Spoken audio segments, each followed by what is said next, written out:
Dalako po tayo sa pagpapahayag ng salita ng Diyos. We will jump right away in the Word. Ang aking pong ituturo ay parang respite o parang kasi di po ba nag-aano tayo?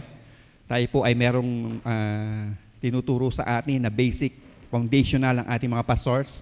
So para maiba naman po, ituturo ko po sa inyo, kagaya po ng aking naipangako, ituturo ko po sa inyo na si Paul at saka si James ay hindi po naglalaban yung kanilang doktrina, kundi sila po ay magkapareho. So are you ready? Hallelujah. Welcome back, Pastor Fernan. Tayo nga po, Pastor, para yan, palakpakan po natin ang ating butihing pastor. Galing po ng Middle East. Hallelujah. Blessed na blessed kami kapag ikaw ang nagli-lead ng online prayer, Pastor. Dalas-dalasan mo naman, ha? Pastor Carla. Dalas-dalasan ni Pastor Fernan, ano? Sige. Okay. So, si Paul po at si James, pagka binasa po natin yung kanilang mga aklat, na wala po tayong tamang pananaw at hindi po natin na-divide properly or rightly ang Word of God, parang makikita po natin na sila po ay merong contradiction. Ito po yung lilinawin natin ngayong umaga, kagaya po ng akin ay pangako sa inyo nung nakalipas pang isang Sunday. So, Paul and James are both apostles of grace. Pag binasa po natin ang New Testament, magkakaroon po tayo ng idea na parang napakaraming gospels. Sa New King James po, pag binasa mo yung New King James, sa una pa lang na bahagi ng New Testament, makikita mo doon, the Gospel according to Matthew, the Gospel according to Mark, the Gospel according to Luke, the Gospel according to John. So parang kapag tinignan mo, ay napakaraming Gospels. Sa Gospel po ni Matthew at saka ni Luke, pwede po nating makita doon, we find Jesus preaching the Gospel of the Kingdom. While Mark refers to the Gospel of Jesus Christ and the Gospel of God. The word Gospel po ay hindi nag-appear sa Ebanghelyo po ni Juan, pero sa Acts at saka sa mga sumunod pong mga sulat sa New Testament, the Gospel is mentioned plenty of times, maraming beses po, with different labels. Halimbawa, the Gospel of Jesus Christ, ang sabi ni Mark. The Gospel of Christ, sabi po ni Paul sa Romans, sa Corinthians, sa Galatians, sa Philippians, sa Thessalonians. The Gospel of God, ang sabi po ni Mark. Ang sabi rin po ni Paul sa Romans, sa Corinthians, sa Thessalonians, at saka ang sabi ni Peter. So kapag binasa po natin ang New Testament, makikita natin daming Gospel. The Gospel of the Blessed God, ang sabi ni Paul sa sulat niya kay Timothy. The Gospel of His Son, ang sabi po ni Paul sa Romans chapter 1 verse 9. The Gospel of the Kingdom, ang sabi po ni Matthew at ni Luke. The Gospel of the Glory of Christ, ang sabi po ni Paul sa 2 Corinthians 4:4. The Gospel of Your Salvation, ang sabi po niya sa Ephesians chapter 1 verse 13. The Gospel of Peace, ang sabi po niya sa Ephesians 6:15. The Gospel of the Glorious Gospel of the Blessed God, ang sabi niya ni Paul kay Timothy sa 1 Timothy 1:11, the eternal gospel, ang sabi po sa Revelation ni John. So, pag binasa mo po at hindi ka equipped doon sa katotohanan na meron lang isang gospel, malilito ka. Hindi po ito magkakaibang gospels, kundi meron lang different labels o bansag para sa one and only gospel. And the one and only gospel, mga minamahal, is the gospel of grace. Acts chapter 20, verse 24. Ang sabi po ni Paul, but I do not account my life of any value nor as precious to myself, if only I may finish my course and the ministry that I received from the Lord Jesus to testify, ito po yung itinuturo natin, to testify to the gospel of the grace of God. So lahat po ng gospel na yan na nakita natin at binanggit ko rito, lahat po yan ay nakatutok lang o isa lang at ito po ay walang iba kundi ang gospel of grace. So when Paul refers to the gospel of grace in Acts 20:24, yung binasa natin yan, pareho po ang naisipagkahulugan ng mga ibang sumulat, ng mga nagsasabi na ang gospel of God, may gospel of peace, or gospel of your salvation. Pare-pareho lang po ang kahulugan yan. All of these gospels reveal the one who is called grace. Hindi po ba sabi ko natin sa ating mga pagtuturo, ito pong tinuturo nating grace ay hindi po subject, hindi siya doctrine, hindi po siya isang palamuti lamang o isang nabasa lang natin sa Biblia, kundi the grace that we are teaching ay walang iba kundi ang ating Panginoong Jesus. So all of this gospel reveal the one who is called grace, and that is our Lord Jesus. Ito po ay walang iba kundi ang ating Panginoong Jesus. Si Mr. Grace, ang tawag po natin sa Kanya. Ang tawag po ng mga sumusulat, kagaya po nitong pinagkunan ko ng ating mensahe ngayong umaga, si Dr. Paul Ellis, ang tawag niya kay Jesus, Mr. Grace. At si Mr. Grace ay ipinagkaloob sa atin ng Ama out of the fullness of the Father's grace, and through whom we have received, ang sabi po ni John, grace upon grace, sa John chapter 1 verse 16. So, this is all pretty obvious, di po ba? Obvious naman. Kanya lang, marami po ang hindi nakakakita at marami po ang hindi nakakaunawa. They see Jesus preaching one gospel and si Paul preaching another gospel. Or they see a discord o pagsasalungatan among the apostles. Si Paul po, nag-preach ng salvation by faith. Pag binasa mo naman si James, sabi niya, hindi, dagdagan mo ng gawa. Hindi lang basta pananampalataya, dapat may gawa. Hindi po ba parang nagsasalungatan sila dyan, ano? Or, yung iba po, they see different gospels for different dispensations. Isang ebanghelyo noon at isang ebanghelyo ngayon. Alam po ninyo, ang sinasabi po ng ating mga mentors, kaya po tayo ganyan na nagkakaroon po ng pag-aalinlangan sa ating mga kaisipan, ay dahil kulang po tayo sa karunungan. Ang sabi po ng salita ng Diyos, my people perish for lack of knowledge. Kanya nga po, ang ginagawa natin, sa pamamagitan po ng salita ng Diyos, we are trying to reveal who God is, what He has done for us, and what is now our identity as children of God, bilang mga mananampalataya. Kung totoo po ito na nagsasalungatan ang mga apostol, pati si Jesus, how would you know which gospel to believe? So kung ito pong mga gospels na ito ay iba-iba, alin ang pipiliin mo? Alin ang kukunin mo? Alin ang susundan mo? Susunod ka ba kay Paul, kay Peter, kay James, kay Jesus?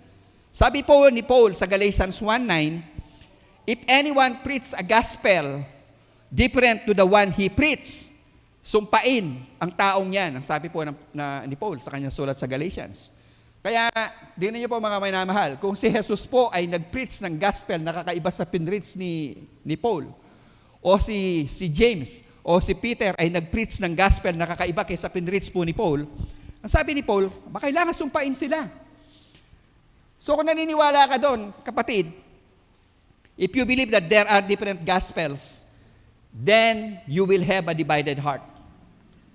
Magkakaroon ka ng pag-aalinlangan ngayon, malilito ka na ngayon, ano bang tamang gospel ang dapat kong piliin?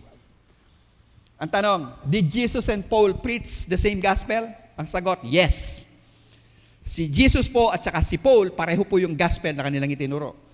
Jesus preached the gospel of the kingdom, while Paul went around preaching the kingdom of God. Sounds similar to me. Pareho lang po sa akin yun. Ewan ko po sa inyo. Si Jesus po, nag-preach ng gospel of the kingdom. Si Paul naman po, nag-preach siya ng the kingdom of God sa Acts chapter 20 verse 25. Magkamukha lang po, pareho lang po sa akin yon. Hindi ko po alam po sa inyo kung pareho yon o hindi. But Jesus emphasized the kingdom while Paul emphasized grace. O yung po, pastor, ang pagkakaiba eh. Si Jesus, ang ine-emphasize niya, kingdom. Si Paul naman ay grace. Hindi po magkaiba ang binibigyang diin o emphasis nito, kundi ibang paraan lang po ng pagsasabi ng magkaparehong bagay. When we preach the kingdom, kapag po ang tinuturo natin ay ang kingdom, sino po ang pinipreach natin? The king reigning in the kingdom. At sino po yon? Si Grace. Hindi po si Grace na, si Mr. Grace, si Jesus Christ.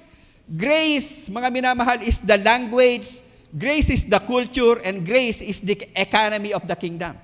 Kaya kapag ang tinuturo po natin ay ang kingdom of God, ang tinuturo po natin ay walang iba kundi si Jesus. Nung sabihin po ni Jesus na, seek first His kingdom and His righteousness, ang sinasabi po talaga ng Panginoong Jesus seek me and my righteousness. Seek me and my righteousness. So, where do we find His righteousness? Saan po natin mahahanap yung kanyang katuwiran? In the gospel of grace. Romans chapter 1 verse 17. For in the gospel, the righteousness of God is revealed. Hindi po ba malinaw na nakasaad dyan na ang hinihahayag ng mabuting balita ay ang katuwiran ng Diyos? Yun po yung pinapahanap sa atin ng Panginoong Yesus, ang kanyang katuwiran. At paano po natin, saan po natin masusumpungan yung kanyang katuwiran? Sa pamamagitan po ng gospel of grace. Malinaw po ba, mga minamahal? So in the many letters, Paul preached the gospel of Christ. Sa kanyang maraming sinulat, ang tinuturo po niya ay ang gospel ng ating Panginoong Yesus. On other occasions, he preached the gospel of God. Magkakaibang label lang po o bansag sa gospel of grace. Because it is the grace of God revealed in Christ that makes the good news good news. Kung yung itinuturo po nating gospel ay hindi naman inire-reveal kung sino si Jesus, si Mr. Grace, mga minamahal, yung gospel pong yon ay kakaibang gospel. Halimbawa, yung mga naririnig natin na katuruan na yung mga lumampas sa pagtuturo ng biyaya, sinasabi po nila na hindi mo na kailangang manampalataya kay Jesus. Grace lang ng Panginoon, sapat na. So, winawalang halaga na po nila ngayon ang pananampalataya at yung mga tao na nandiyan sa sanlibutan, kahit ayaw nilang maligtas, ligtas na raw pala sila. So, sinyatgan marriage po sila ng Diyos. Pero ang Diyos, magsimula sa Genesis hanggang sa katapusan ng kanyang mga kapahayagan, makikita po natin na binibigyan niya ang tao ng karapatan para mamili. Meron po tayong karapatan para mamili. Hindi po tayo pinupuwersa ng Diyos, hindi po tayo tinutulak ng Diyos na gawin ng mga bagay. Sabi ng Panginoon, mamili kayo. Tree of life or tree of the knowledge of good and evil. Mamili ka kapatid, walang pumipilit sa'yo. Gusto mo ng biyaya ng Panginoon na ang gagawin mo ay mamahinga sa tinapos na gawa ng Panginoong Yesus, o gusto mo ng mahirap na kailangan mong gawin ito para lang ikaw ay maging okay sa Panginoon? Mamili po tayo. Maging sa pamimili po natin, isisingit ko na po maging sa pamimili po natin ng kandidato, walang pilitan. Kung sino po ang gusto ninyo, wala pong ididikta ang pamunuan. Kung sino po yung kursunada nyo. Ang pag-iusap lang po natin, wag po tayo mag-away-away. Magkakapatid po tayo, dapat ipakita po natin sa sanlibutan, kakaiba tayo. Kung ako, ang gusto ko ay si ganito, at ang isa naman, ang gusto niya ay si ganyan, magrespetuhan po tayo. Isang araw lang po ang eleksyon, pero tayo po magkakasama hanggang sa buhay na walang hanggan. Magkakasama po tayo until eternity. Huwag ho nating hayaan ang eleksyon ang mag-divide sa ating pagmamahalan at pag-uugnayan. Amen. Palakpakan po natin ang Panginoon. Did Paul and Peter preach the same gospel? Sagot, yes. Sabi po ni Paul sa Galatians 2:7, si Paul ang nasasalita, Paul, had been entrusted with the gospel to the uncircumcised. Sabi ni Paul, ako yung pinagkatiwalaan na magdala ng mabuting balita sa mga Gentiles. Just as Peter had been entrusted with the gospel to the circumcised. Sino po yung circumcised? Yung mga Hudyo. So Paul and Peter preached the same gospel to different audiences. Peter preached to the Jews, although sometimes ay nagpipreach din siya sa mga Gentiles, while Paul generally preached to the Gentiles, kahit paminsan-minsan po ay nakakapag-preach din siya sa mga Hudyo. But they both preach the same gospel. Iisang gospel lang po ang pinreach ng dalawang yan. Paul is known to be as the apostle of grace, and Peter is also an apostle of grace. Peter preached about the God of all grace. Tingnan po ninyo ito, Si Peter po, ang pinreach niya is about the God of all grace, revealing His grace through a Savior. A God of all grace, na ipinahahayag po yung kanyang isang mabuting Diyos, mapagmahal na Diyos, mapagbiyaya, na inihahayag po niya ang kanyang biyaya sa pamamagitan po ni Jesus. Tignan niyo po sa sinulat ni Peter. 1 Peter 1:10. Sabi po ni Peter, concerning this salvation, the prophets sought and searched diligently who prophesied of the grace that would come. So si Peter po, sa kanyang sinulat, he was referring to the grace that would come. At ang praise that would come po na yun na binabanggit po ni Peter ay walang iba kundi ang ating Panginoong Yesus. Ang sabi po niya is, grace is through Jesus. 1 Peter 5:10.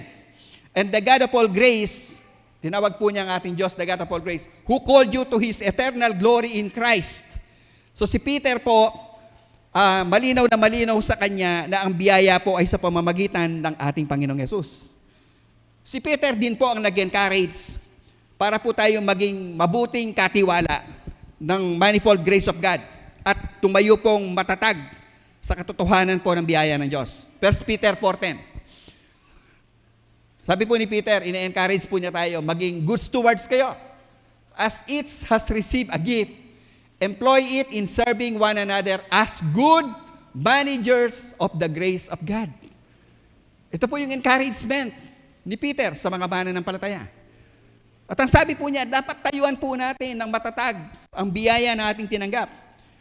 1 Peter 5:12, I have written to you briefly, exhorting and testifying that this is the true grace of God. Stand firm in it. Tayuan nyo yung biyayang yan. Huwag na po tayong magpawarde-warde kung ano. Sabi nga po ng mga pastors natin, kung ano-ano yung nababasa natin sa social media, ano-ano yung naririnig natin. Minsan nakarinig ka ng isang pangangaral, pagkatapos bigla kang na-excite, akala mo yun ang totoong gospel. Mga minamahal ko, minsan po, kapag hindi natin binabantayan ng mga pumapasok sa ating mga kaisipan at sa ating mga puso, kung ano yung nafe-feed sa atin, kung minsan ay naliligaw po tayo. Huwag na po natin pakinggan yung iba pang mga sinasabi ng mga ibang mangangaral o ng ibang tao. Manapa, ang tingnan po natin ay ang sinasabi ng salita ng Diyos. Kaya napakahalaga po na nagde-devotion tayo at binabasa po natin at pinagbubulay-bulay ang salita ng Diyos. Pag meron po kayong nabasa na hindi nyo naunawaan, anytime pwede nyo i-text ang ating mga pastor. Pwede nyo po akong i-text at para po malinawan po natin kung ano hindi nyo naintindihan. It was Peter who prayed that grace would be multiplied to us. Sabi po sa 2 Peter 1:2, grace and peace be multiplied unto you in the knowledge of God and our Lord Jesus. Mahalaga po na yung kapayapaan ng Diyos, yung kanyang biyaya, ito po ay lumalago sa ating mga buhay sa pamamagitan po ng pagkakakilala kung sino ang ating Diyos, kung sino ang ating Panginoong Yesus, ano ang kanyang ginawa sa atin at sino na po tayo ngayon sa harapan ng Diyos. Kapag hindi po malinaw sa atin kung ano yung ginawa ng Diyos para sa atin, pipilitin mo ngayong tulungan ng Diyos para mangyari yung gusto mong dapat sana ay ginawa ng Diyos sa'yo. Kapag hindi mo kilala ang Diyos, maghahanap ka ng kung ano-anong bagay dahil hindi mo naunawaan kung sino ang Diyos na nagmahal sa'yo. Kapag hindi mo alam na ang Diyos ay isang Diyos na mapagmahal, alam po ninyo, ngayon po malinaw na malinaw sa akin na kapag ang pinag-uusapan ay ang ating Diyos, ang ating amang Diyos, isa lang po ang aking nakikita, pagmamahal. Yun po yung dapat na makita ng bawat isa sa atin. Kapag ang pinag-uusapan ay ang ating amang Diyos, wala po tayong ibang dapat makita kundi yung kanyang dakilang pag-ibig sa bawat isa sa atin. For God so loved the world. Ganun po katindi. Kapag pinag-uusapan po natin ang ating Panginoong Yesus, ang dapat po nating makita, ano ang kanyang ginawa? Ang kanyang ginawa ay ang grace, yung kanyang biyaya na ibinigay sa atin sa pamamagitan ng kanyang sakripisyo. Kanya nga po grace dahil wala tayong sukat na dapat gawin, kundi tanggapin lang po natin ang biyayang ito at panampalatayanan kung ano po yung kanyang ginawa sa krus ng Kalbaryo. At kapag naalala po natin ang Holy Spirit, kapag tayo po ay nagbubulay-bulay, dapat po natin laging naalala na ang Holy Spirit ay nasa atin. We have communion with Him. We have communion with the Holy Spirit. We have fellowship with the Holy Spirit. Siya po yung nananahan sa atin. At kung ang Diyos mismo ay nananahan sa atin, ang tanong po ng Biblia, sabi po ng Biblia, if God is for us, who can be against us? Amen? So ito pong problemang ito na kinakaharap natin. Mga minamahal, nagdidebate lang po ako ng konti dito sa ating itinuturo. Mahaba-haba po ng konti ito, pero indulge me. Ito pong problema na to o challenges na to na kinakaharap natin. Kung titignan po natin, kumisan, dahil tayo po medyo nagugulumihanan o kaya natatakot, baka magkaroon ng World War III. Alam po ninyo, minsan ang panalangin natin, Lord, tanggalin po yung mga bagay na yan sa amin. Tanggalin mo po itong sitwasyon na to. Mga kapatid, hindi tatanggalin niya ng Diyos. Ang gagawin ng Diyos, kagaya ng ginawa niya kay Shadrach, Meshach at Abednego, nung sila ay nando sa burning furnace. Alam po niyo yung story, di po ba? Yung mga kaibigan ni Daniel na itinapon doon sa nagliliyab na horno. Anong ginawa ng Diyos? Tinanggal ba yung problema? Hindi po tinanggal ng Diyos ang problema. Itinapon doon yung tatlong kaibigan ni Daniel. Anong ginawa ng Diyos? Hindi niya tinanggal ang problema. Dinala niya si Jesus doon sa problema. Ano po ang nangyari? Nung dalhin ng Diyos si Jesus doon sa problema, walang nangyaring masama sa mga taong nandun sa loob ng problema. So, hindi po natin ipinapanalangin na tanggalin ng Diyos sa mga nangyayaring ito sa sanlibutan kasi nakahula po yan. Ang gagawin po natin, ang ating pong panalangin, pasalamatan natin ang Diyos kasi sa mga problemang kinakaharap natin, tayong mga mananampalataya, ang gagawin ng ating Amang Diyos, dadalhin niya si Jesus sa ating sitwasyon upang umayos ang sitwasyon nating mga nagtitiwala sa Kanya. Amen. Hallelujah. Praise the Lord. At sabi po ni Peter sa 2 Peter 3:18, we have to grow in the grace and knowledge of our Lord and Savior, Jesus Christ. So there is no question that Peter understood grace. Wala po tayong pagtatalunan diyan.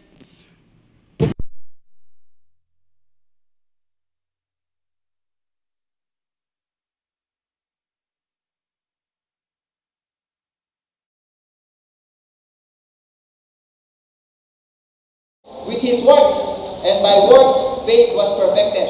And the scripture was fulfilled which says, Abraham believed God, and it was accounted to him as righteousness, and he was called the friend of God. Verse 24. You see then that by works a man is justified, and not only by faith. In like manner was not Rahab the prostitute also justified by works, in that she received the messengers and sent them out another way? Last verse 26, for as the body apart from the spirit is dead, even so faith apart from work is dead. Ang tanong po dito, ano po ba yung ating pinananampalatayanan? Faith alone? Or works also?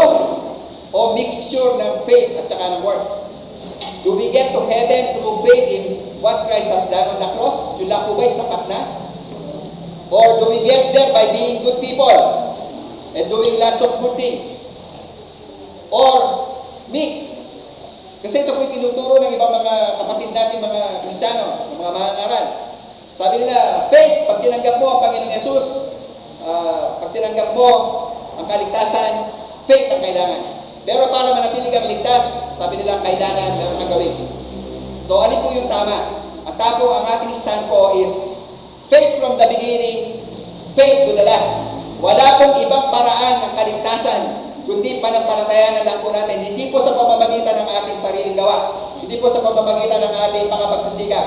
Ang sabi po ng iba, hindi, Pastor, yung po sinasabi ninyo ay kapag tayo po tatanggap sa Panginoon. Pero pag tayo po tumanggap sa Panginoon, dapat meron ka na gawin. So, ang sinasabi ng mga kapatid, na siya na nagsimula ng mabuting bagay sa iyo, hindi niya kukumpletohin yun.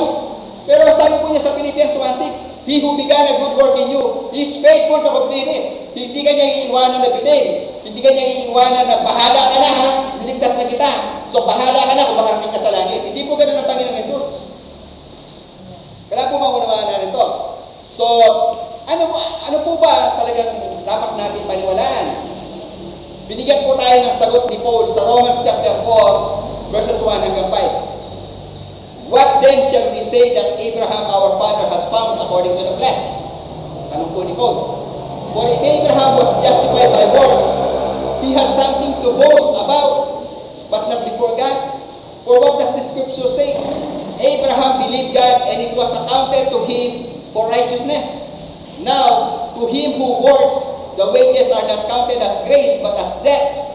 Kung ikaw ay nagtatrabaho, kung ikaw ay gumagawa, hindi po yung bayad sa iyo, yung upa, hindi po yung grace, hindi bayad, upa, kasi yung mga ginagawa. Yung pong grace, unmerited, hindi lang ginawa, tinanggap mo.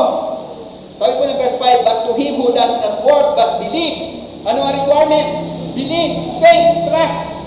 Believes on him who justifies the ungodly, his faith is accounted for him as righteousness. Sabi po ng Romans 3:28, therefore we conclude, at sabi po ni Paul, a man is justified by faith apart from the deeds of the law. Ang kaligtasan po, ang justification po ay sa pamamagitan ng pananampalataya. So clear po si Paul dyan. You cannot earn your way to heaven. Kasi kung kaya po pala natin gawin yun, bakit pa kailangan iba ako sa si Jesus? Hindi po ba useless? Useless yung kanyang sakripisyo. Kaya naman palang iligtas ni Pastor Tom yung sarili niya eh. Bakit pa kailangan mamatay si Jesus sa krus? You have to get there by faith alone in the finished work of the cross. Walang ibang paraan. Salvation, sabi ng Ephesians chapter 2 verses 8 hanggang 9, salvation is by grace through faith. And it is not by work so that no one will boast. Hindi po sa pamamagitan ng ating pagsisikap. Kasi kung si Abraham ay nagkaroon ng kaligtasan o na-justify sa pamamagitan po ng kanyang paghahandog kay Isaac, pwede siyang magmalaki, ang sabi ni Paul, pwede siyang magmayabang. O kaya ako naligtas, kaya ako naging righteous, kaya ako tinawag na Father of Faith, kasi ang ginawa ko ito. So meron siyang pagmamapuri. At yun po yung ayaw ng Panginoon. Ang gusto ng Panginoon, ang glory ay para lang kay Jesus. Kasi si Jesus lang na napako sa krus. Hindi si Abraham. Hindi yung kanyang ginawa. Hindi po tayo. Hindi po yung ating mga ginagawa. Si Jesus lang ang napako sa krus. Si Jesus ang nagsakripisyo. Kaya lahat ng papuri, lahat ng parangal, lahat ng pagsamba ay kay Jesus lang dapat ay iyay. Hallelujah! Pero teka, pumasok si James eh. Pumasok kasi si James. Sabi ni James sa James chapter 2 verse 24, you see that a man is justified by works and not faith only. Kaya po nalito yung mga mangangaral, hindi po nila rightly divide. Kasi sabi ni Paul, salvation is by faith alone. Hindi, sabi ni James, tigdagan mo ng word. So ito po yung ating pag-aaralan ngayon. At ito pa po yung maganda rito. To make things worse, para po i-prove yung kanyang point, ang ginawa po ni James, ginamit po niya yung exact Old Testament code na ginamit ni Paul. Yung pong kay Abraham, yung justification ni Abraham. So this conflict, ito pong conflict na ito, doesn't only raise the question of who is right, si Paul ba yung tama o si James. Hindi lang po yun ang problema. It also raises the issue, yung bang Biblia, hindi niya kinokontradict yung kanyang sarili. Kasi kapag po yung conclusion natin, nag-kinokontradict ng Biblia yung kanyang sarili, ano paniniwalaan mo? Nagko-conflict pala. Bakit ka pa magbabasa ng Biblia kung nagko-conflict lang pala yung babasahin mo? So, ano yung pagtitiwalaan ko? Inspired by the Holy Spirit nga ba talaga yan? Conflict ng conflict yung nababasa ko. So, objective po natin ngayong umaga is to take a close look at the passage in James, yung pong James chapter 2 verses 14 hanggang 26. And then, pagkatapos po nating pag-aralan verse by verse, we're going to see clearly that Paul and James do not contradict each other at all. Hindi pala sila nagtatalo. They complement each other. So, let's start. Tingnan natin. Sabi ko po kanina, ang context po nito ay salvation. James chapter 2 verse 14. What use is it, my brethren, if someone says he has faith but has no works? Can faith save him? So, ang context po ay salvation. Can faith save him? Yung kung faith but he has no works na sinasabi po ni James dito sa verse 14, ito po yung faith that is not revealed in works. Masabi po niya, the faith that is not revealed in works is dead or useless. Kapag po yung pananampalataya na hindi po ipinapahayag ng gawa ay patay na pananampalataya, ito po yung walang silbi, ang sabi po ni James. So ito po yung ibig niya sabihin doon sa faith that has no works. Yung pong pananampalataya na walang silbi o dead or useless, kasi po hindi na ipapahayag sa gawa. Ano po namin yan? Bukalin natin, although nasabi ko na po sa inyo kanina, kung ano yung gawa na nililikuhan ng Panginoon. Works. Meron pong nabanggit dyan sa James 2:14 na works. Faith but he has no works. Ano po yung works doon? Yung works na binabanggit po dito ni James, kagaya po na nasabi ko na kanina, is believing in Jesus. So believing in Jesus is the action that reveals our faith. Kung ikaw ay tunay na tumanggap sa Panginoong Yesus, inihahayag ng iyong tinanggap o ng iyong pananampalataya kung sino ang iyong tinanggap. Maraming pong confusion ang dumating dahil na-misunderstood po nila yung relationship between faith at saka works. Akala po nila ay magkaibay po ito kasi po si Paul, sabi po niya, we are justified apart from works. So, marami pong nag-conclude that he and James preach different gospels. Ito po'y malayo sa katotohanan. Si Paul po at saka si James, pareho po nilang ginamit yung istorya po ng justification ni Abraham as their role model of faith. Both understood that we are saved and made righteous by faith alone and without regard to anything we have done. Wala pong kinalaman ang ating kaligtasan sa ating performance sa pagsisikap. Ito po ay sa pamamagitan lang ng ating pananampalataya. So, what are the works that reveal our faith? Ano po yung sinasabi dito ni James na gawa na nagpapahayag ng ating pananampalataya? Marami pong in-identify ang Bible. Kung di ako nagkakamali, isang linggo po ay naituro ko na po sa inyo ito. Pero balikan lang po natin ang bibilis. In the New Testament alone, there are more than 200 imperative statements linked to faith. Some of these statements ina-exhort po tayo na receive the message of Jesus. Yun po yung works na kailangan natin gawin. Tanggapin ang mensahe ni Jesus. Obey or heed the message of or good news of Jesus and turn to God in repentance. Yung pong ibang scripture, ina-encourage po tayo to accept the word, confess Jesus as Lord, call on the name of the Lord.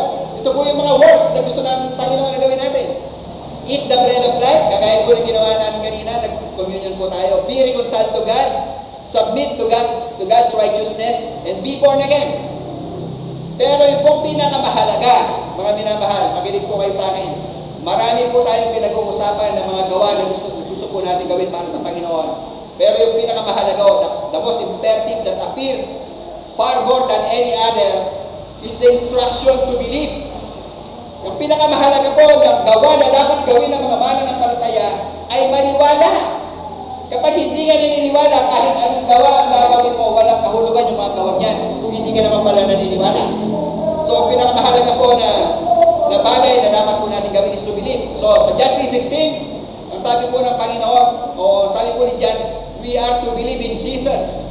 For God so loved the world that whoever believes in Him, yun po yung instruction. So, believe in Jesus. Sa Mark 1:15, tsaka Mark 16:16, we have to believe the good news of Jesus. Yun po yung mensahe. At saka sa Luke chapter 24, verse 45, believe what the prophets said about Jesus. So, kung faith, yung faith ko is a noun, pangalan, noun, the state of being persuaded that God loves you, mahal ka ng Diyos, naniniwala ka, pinaniniwalaan mo, yun ang faith. Ang faith ko kasi ay paniniwala na mahal tayo ng Diyos. Yun po yung faith. Wala pong ibang paraan. O wala pong ibang nakikita katotohanan ng faith, kundi alamin mo, babatid mo, panampalatayanan mo na mahal ka ng Diyos. So, if faith, the state of being persuaded that God loves you, then believing is the verb o pandiwa, action word, or activity that flows from that persuasion. So, believing in Jesus, ang sabi po ng John 6:29, is the work of God. Kung ang pananampalataya mo ay nasa pagmamahal sa iyo ng Diyos, ilalabas mo ngayon yung pananampalataya nyo sa pamamagitan ng pagtitiwala mo sa ating Panginoong Yesus at sa kanyang tinapos na gawa sa krus ng Kalbaryo. Yun po yung word na binabanggit ni James. So, we do not believe to create faith. Hindi po tayo naniniwala para magkaroon ng pananampalataya. Rather, believing is the action that reveals our faith. Yun po ang ating paniniwala sa tinapos na gawa ng Panginoong Yesus. Ito po yung naghahayag kung ano po yung ating pinananampalatayanan. Halimbawa, mga minamahal, madalas po nating sabihin, meron kang dinaramdam sa iyong katawan. Kung ang pinaniniwala ka na yung kagalingan mo ay ginawa na ng Panginoong Yesus, idiniposito na sa iyong born again spirit, nando na, nakadeposito na sa iyong inner man, sa iyong born again spirit. Ang gagawin mo ngayon ay ihahayag na lang ng iyong pananampalataya kung ano yung nakadeposito na sa iyong inner man, sa iyong born again spirit. So, aangkinin mo ngayon yung kagalingan mo at hindi ka na magdududa na kalooban ng Diyos na ikaw ay gumaling. Amen? So, kung meron pong may sakit at karamdaman dito, mga minamahal, I am telling you today na mahal kayo ng Diyos, gusto ng Diyos bumaba ang inyong buhay, gusto ng Diyos gumaling kayo sa inyong mga karamdaman, gusto ng Diyos kayong mapagpala, gusto ng Panginoon na tanggapin nyo yung pinagtagumpayan ng Panginoong Yesus sa krus ng Kalbaryo at kasama po doon ang kagalingan sa lahat ng ating mga sakit at karamdaman. Kasama po yung divine health, kasama po doon yung buhay na malakas, buhay na mahaba. Hallelujah! Christ Ambassadors po tayo, mga minamahal. Ito po yung ating pangalan. Paano ka magiging Christ Ambassador kung nandun ka sa higaan at ikaw ay may sakit at karamdaman, hindi ka makakilos? Paano ka magiging Christ Ambassador? Paano magagampanan ang iyong pagkatawag bilang Christ Ambassador kung ikaw ay nasa banig ng karamdaman? Sa halip na ikaw ay pumupunta sa iyong mga kamag-anak para sabihin mo na pinagaling ako ng Diyos. Kaya hindi ka magiging kapakikipahinabang sa gospel o sa paghahayag ng mabuting balita kung ikaw ay may sakit at karamdaman. Kaya ang gusto po ng Diyos, panagpalatayanan po natin kung ano yung ating pinaniniwalaan. Pinaniniwalaan po ba natin na idiniposito ng lahat ng Diyos ang lahat ng ating pangangailangan sa ating born again spirit at ang ginadala natin sa pananampalataya. Then, reveal that belief through our faith. Pakita po natin ngayon yan. Yun po yung word na sinasabi ko ni James. Walang iba po kundi believe, maniwala, magtiwala, manampalataya. Yun lang po mga minamahal ang sinasabi ni James. Amen? Palakpakan po natin ang Panginoon. Sabi po ni Paul, having the same spirit of faith, we also believe. Yung pong espiritu ng ating Panginoong Yesus, yung pareho po ng Panginoong Yesus, yung ating born again spirit. We have the same faith, kagaya po ng faith ng ating Panginoon. Kasi yung faith po natin, nanggaling po sa Kanya. Nanggaling po yung ating pananampalataya sa Panginoon. Sabi po ng Hebrews, Jesus Christ is the author. Ibig sabihin, siya yung nagpasimula of faith in us. Siya po yung nagpasimula ng faith, ng pananampalataya sa atin.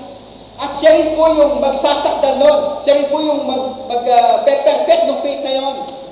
Hindi po tayo. So nakita niyo po yung buhay ng pananampalataya sa ilalim po ng biyaya. Walang struggle. Wala pong hirap. Kundi nag-flow ka lang doon sa ginagawa ng ating Panginoong Yesus at ng Holy Spirit sa ating mga buhay. Nag-flow lang po tayo kahit may pinakaharap po tayo mga sitwasyon ng buhay. Hindi po tayo mga minamahal. Matitibag, hindi po tayo magigiba, hindi po tayo mag-aalala. Bakit? Sabi po ng Panginoong Yesus, I have overcome the world. Sino po yung nakapag-overcome ng world? Ang Panginoon. At sino po ang Panginoon na nag-overcome ng world? Siya po yung Panginoong Yesus na nasa atin. Siya po yung namubuhay sa ating mga puso. Siya po yung namubuhay sa ating mga buhay. Ang gagawin po natin ngayon, i-reveal natin kung sino si Jesus na nasa atin sa pamamagitan ng ating pananampalataya. Sa pamamagitan ng yung pag-reveal, yun po yung sinasabi ni James dito na gagawin natin, i-reveal po natin, ilalabas po natin kung sino si Jesus na nasa atin. Yung po bang Jesus na sa atin, binigyan tayo ng kapayapaan? Yes! He is the Prince of Peace. Kaya kapag inilabas mo si Jesus, ang makikita na sa limutan sa'yo, ay may gera, pero si kuya, si brother ganito, payapa. Yun po yung ating kaibahan. Nakikita niyo po, at sino po yung nag-glorify? Ang Panginoon yung nag-glorify. Ang Diyos po ang naitataas sa ating kalagayan. Amen. Palakpakan po natin ang Panginoon.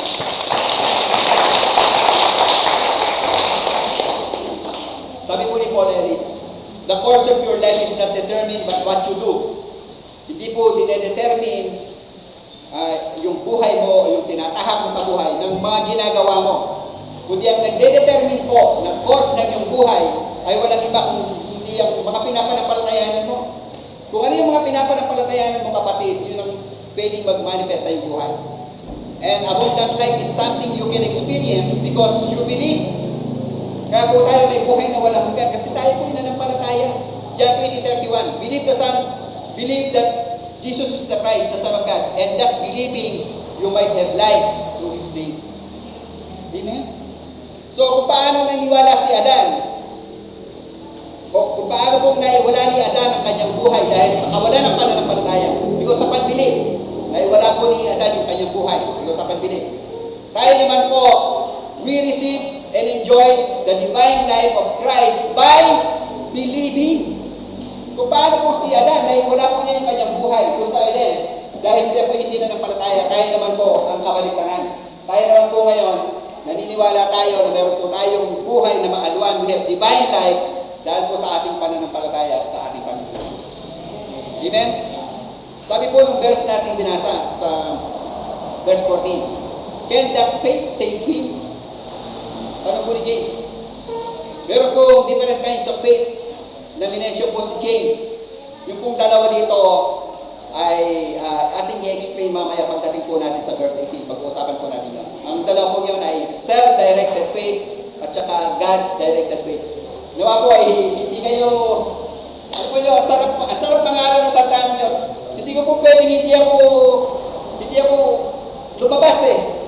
Kung ito lang po ang gagawin ko, mga minamahal, siguro po 30 minutes tapos tayo eh. Kaya lang, paano po magkakaroon ng buhay o ng katawan yung ating pinapakaral kung hindi ko magdideviate ng konti para i-explain sa inyo. Hindi ko alam kung matatapos ko ito, alas 9:10 na. Kung hindi ko matapos, okay lang po ba na balikan natin ulit? Ibig sabihin nun, hindi kayo a-absent sa susunod na ituturo ko ito. Amen? Palakpakan po natin ang Panginoon. Pastor, sa sulat po ni James sa chapter 2, verse 15 hanggang 16, ito po yung kanyang sinasabi eh. Sabi po ni James, and one of you says to them, go in peace. Pag may lumapit sa'yo, sabi ni James na kapatid. Tapos sasabihin mo sa kanya, go in peace, be warm, and be filled. And you do not give them what is necessary for their life, or for their body. What use is that? Ang tanong po ni James, meron kang faith. Pero pinag-usapan po natin na faith dito is faith leading to salvation. Ang sabi po ni James, nilalapit sa iyong kapatid mo pagkatapos na kailangan. Sasabihin mo sa kanya, ipagpipray na lang kita. Ganun po ba yung pananampalataya? Sinasabi ni James. Pero dito po sa context na ito, James is not saying that we are saved by our charitable deeds. Hindi po tayo ligtas dahil sa ating mga magagandang ginagawa. He is just making a comparison. Pinag-compare lang po niya. Just as talk without deeds is empty, kung sinasabi ni James, just as talk without deeds is empty talk. Kung yung sinasabi mo, pagkatapos hindi mo naman ginagawa, ay hukag, walang kahulugan. Kagaya po yun ang pananampalataya na walang gawa.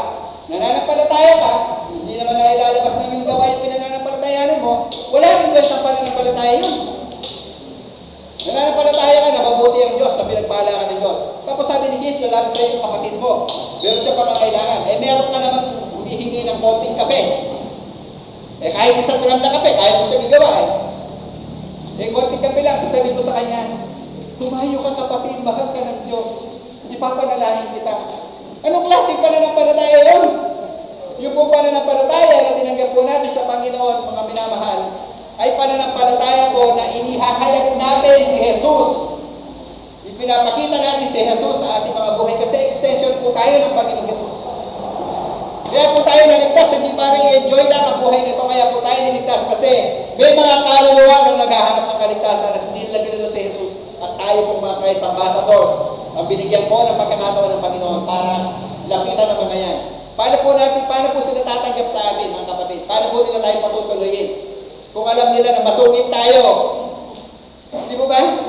Kung alam nila na yan ba yung pastor dyan? Yung pastor na yan hindi man lang marunong bumati nagkasalubong kami sa daan akala mo kung sino, napakatigas ng liig Pag nasalubong po kayo, hindi ko po kayo nabati, patawarin mo ako.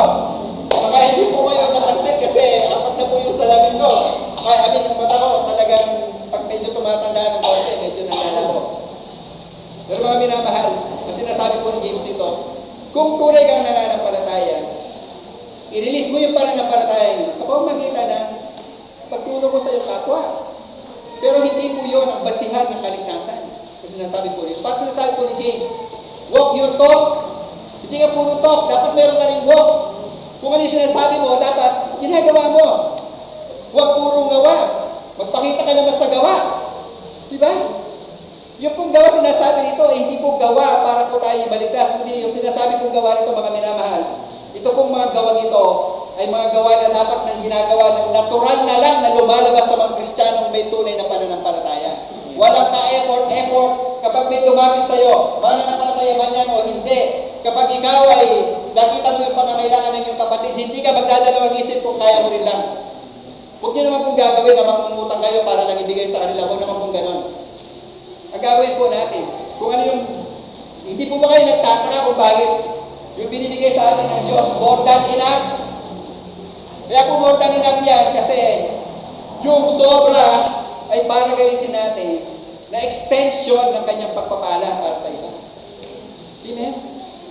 Hallelujah. Palapagan natin ng Panginoon. Okay pa po ba kayo? Pwede ko na po tapusin dito kasi pwede na po natin ituloy sa susunod. Marami na pong ako nabigyan ng gusto ko po sana habang pinipreach ko ito komportable kayo. So, tatapusin ko na po muna dito. GP next Sunday. So, nabigay mo sa akin yung next Sunday tuturo ko dito. Hindi natin ba?